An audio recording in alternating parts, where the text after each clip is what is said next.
When it comes to culturally relevant data, it's ideal that we find data sets that students find interesting. So what we're going to do is go ahead and we're going to start from scratch. I'm going to do things from scratch in front of you. So I'm going to create an R Markdown file, assuming that you have done this before.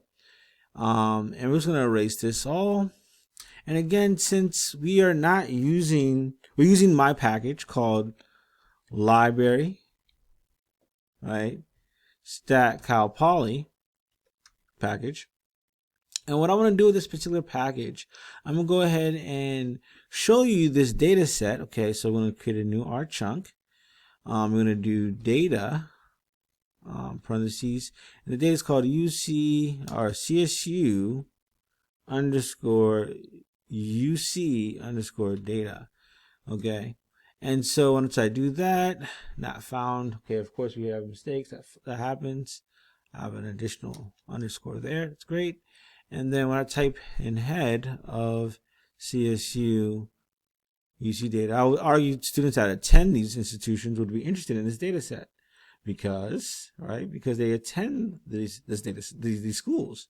So what I have here is all CSUs and UCs in California. There's a redundant variable there here, UC and CSU, but that's fine.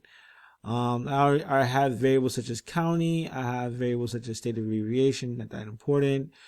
Various variables, right? 4-year graduation rate, bachelor's, number of applications, number of applicants, and so on and so forth, SAT scores, and so on. So I would argue students that are from these schools would be interested in this. So what I will then do is just for us to get, a better sense of the data, I'll show a box plot. And we use one of my functions that I created. So if you do box plot, box underscore plot is one of my functions. All you have to do is specify 4 things. First of all, it's the data frame. So it's going to be CSU underscore or CSU UC data, comma, the explanatory variable, X variable. We'll do X variable as is CSU. So whether it's a CSU or not, it's categorical binary. And then we'll choose a quantitative variable, Y variable.